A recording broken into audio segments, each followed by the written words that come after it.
Assalamualaikum warahmatullahi wabarakatuh. Perkenalkan, saya Samara Salsabila dari Program Studi Pendidikan Administrasi Perkantoran. Pada kesempatan kali ini, saya akan membahas mengenai beberapa soal teori fungsi linear hingga penerapannya dalam ekonomi. Bentuk umum persamaan fungsi linear dapat dinyatakan dengan Y sama dengan A plus BX.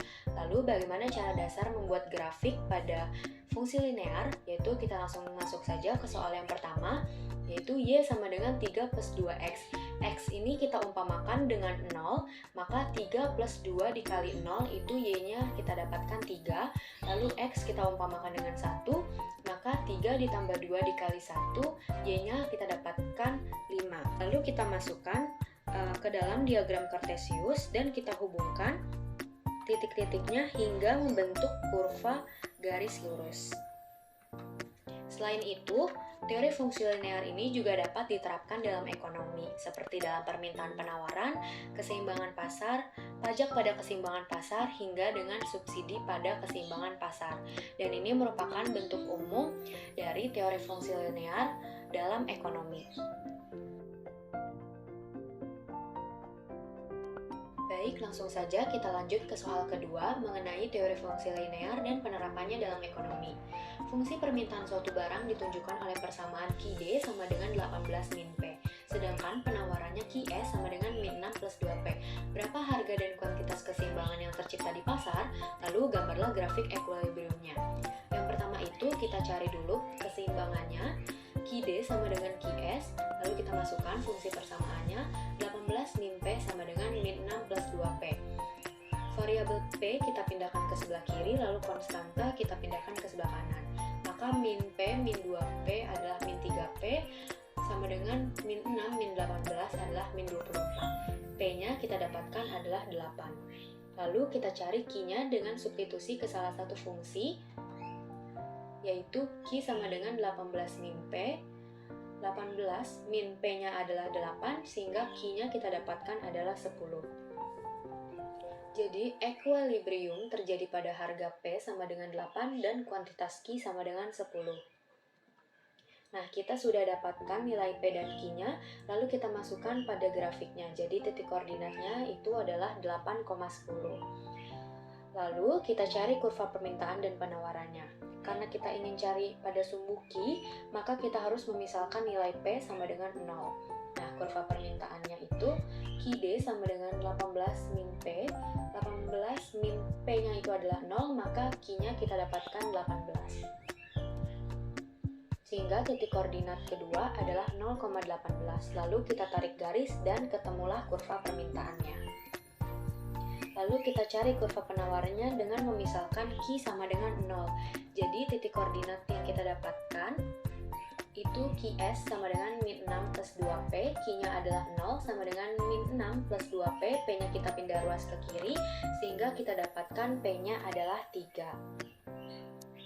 Nah, ini sudah kita dapatkan P-nya adalah 3, lalu kita bisa tarik garis lurus hingga kita mendapatkan kurva penawarannya. Baik, kita lanjutkan ke soal ketiga, yaitu fungsi permintaan suatu barang ditunjukkan oleh persamaan Q-D sama dengan 18 min P, sedangkan penawarannya Q-S sama dengan min 6 plus 2P. Barang tersebut dikenakan pajak sebesar 6 per unit. Berapa harga dan kuantitas keseimbangan sebelum dan sesudah pajak? Gambarlah grafik equilibriumnya. Yang pertama itu kita cari dulu fungsi penawarannya, yaitu Q-S sama dengan min 6 plus 2P. 2P-nya kita pindah ruas ke sebelah kiri, maka 2P sama dengan min 6 min Qs. P-nya min 6 min Qs per min 2, sehingga P yang baru kita dapatkan adalah 3 plus 0,5 Qs. Tadi sudah kita dapatkan P-nya adalah 3 plus 0,5 Qs, maka P aksennya itu 3 plus ditambah dengan pajak per unitnya itu 6 plus 0,5 Qs. Maka P aksennya kita dapatkan adalah 9 plus 0,5 Qs. Qs-nya kita pindah ruas lagi ke sebelah kiri, yaitu min 0,5 Qs sama dengan 9 min P. Qs sama dengan 9 min P per min 0,5. Maka kita dapatkan Q aksen S-nya adalah min 18 plus 2P. Lalu kita masukkan ke persamaan equilibriumnya, yaitu Ki D sama dengan Ki aksen S, yaitu kita masukkan fungsi persamaannya 18 min P sama dengan min 18 plus 2P.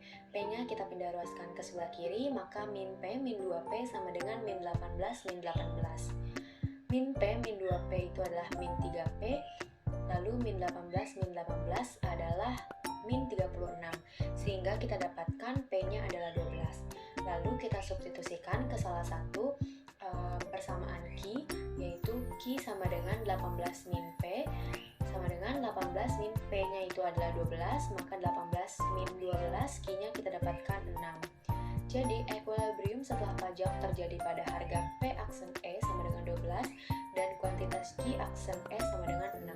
Nah, grafik di sebelah kanan ini merupakan grafik sebelum pajak.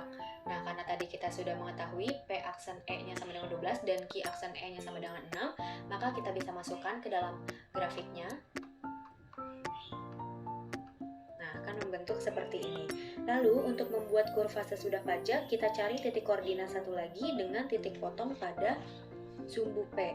Jadi, untuk mencari kurva penawaran, kita misalkan jika Q-nya itu sama dengan 0, kita pakai Q aksen S sama dengan min 18 plus 2P, Q-nya itu 0 sama dengan min 18 plus 2P, P-nya kita pindah ruaskan ke sebelah kiri, maka 18 per 2, P-nya kita dapatkan 9. Maka fungsi penawaran sesudah pajak, titik koordinatnya adalah 0,9. Nah, jika sudah ada dua titik, maka kita tinggal tarik garis dan ini adalah kurva penawaran sesudah pajak. Baik, kita masuk ke soal terakhir yaitu soal nomor 4. Fungsi permintaan akan suatu barang ditunjukkan oleh persamaan Ki D sama dengan 15 min P dan fungsi penawarannya Ki S sama dengan min 6 plus 2P. Pemerintah akan memberikan subsidi 1,5 per unit. Lalu berapakah harga dan jumlah keseimbangan sebelum dan sesudah subsidi? Dan gambarlah grafik equilibriumnya. Sebelum itu, kita cari dulu equilibrium sebelum subsidi, yaitu Ki D sama dengan Ki S. Kita masukkan fungsi persamaannya, 15 min P sama dengan min 6 plus 2P. 2P-nya itu kita pindah ruas ke sebelah kiri, maka min P min 2P sama dengan min 6 min 15. Min P min 2P itu adalah min 3P sama dengan min 6 min 15. Kita dapatkan adalah min 21, sehingga P-nya adalah 7. Lalu kita substitusikan nilai P ke salah satu fungsi Q, yaitu Q sama dengan 15 min P sama dengan 15, P-nya adalah 7, maka 15 dikurang 7, Q-nya kita dapatkan adalah 8.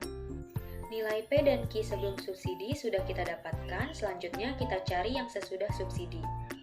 Kita cari dulu fungsi penawaran P-nya, kita pindahkan Qs sama dengan min 6 plus 2P, itu P-nya kita pindahkan ke kiri, maka kita dapatkan P yang baru itu 3 plus 0,5 Qs.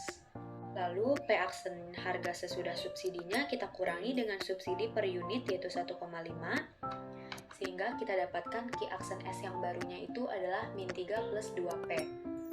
Lalu kita masukkan ke persamaan equilibriumnya, yaitu Q D sama dengan Q aksen S. Kita masukkan fungsi persamaannya, 15 min P sama dengan min 3 plus 2P. P-nya kita pindah ruas ke sebelah kiri, maka min P min 2P sama dengan min 3 min 15. Min P min 2P yaitu adalah min 3P sama dengan min 3 min 15 adalah min 18. Sehingga P-nya adalah 6. Lalu kita substitusikan lagi ke salah satu persamaan Q, yaitu 15 min P sama dengan 15, P itu adalah 6, maka Q-nya kita dapatkan adalah 9. Dan ini merupakan P dan Q yang kita dapatkan sesudah subsidi. Lalu langkah selanjutnya kita gambar grafiknya. Tadi sudah diketahui sebelum subsidi itu nilai P sama dengan 7 dan Q sama dengan 8, maka titik koordinatnya yaitu adalah 7,8. Lalu untuk membentuk kurva permintaannya, kita misalkan P-nya itu sama dengan 0, maka Q D sama dengan 15 min P sama dengan 15 min 0 sama dengan hasilnya 15. Bisa kita tinggal tarik garis lurus, lalu kita cari kurva penawarannya jika Q sama dengan 0, maka QS sama dengan min 6 plus 2P. Q-nya itu sama dengan 0, maka min 6 plus 2P, P-nya kita pindah ruas ke sebelah kiri, sehingga kita dapatkan P-nya adalah 3. Lalu kita tarik garis dan ini adalah kurva penawaran sebelum subsidi. Bentuk kurva sesudah subsidi, kita cari titik satu lagi dengan mencari kurva penawaran sesudah subsidi. Nah, tadi sudah diketahui P aksen E-nya itu sama dengan 6, Q aksen E-nya itu sama dengan 9. Maka, kurva penawarannya kita misalkan jika Q sama dengan 0, kita pakai Q aksen S sama dengan, kita masukkan fungsi persamaannya yaitu min 3 plus 2P. Q sama dengan 0, maka min 3 plus 2P. P-nya kita pindahkan ke sebelah kiri, lalu 3 per 2 P-nya kita dapatkan adalah 1,5. Sehingga titik koordinat kurva penawaran sesudah subsidi adalah 1,5. Lalu kita tarik garis lurus dan sudah kita dapatkan Q aksen S sesudah subsidi. Itu dia penyelesaian dari beberapa soal mengenai teori fungsi linear hingga penerapannya dalam ekonomi. Terima kasih. Wassalamualaikum warahmatullahi wabarakatuh.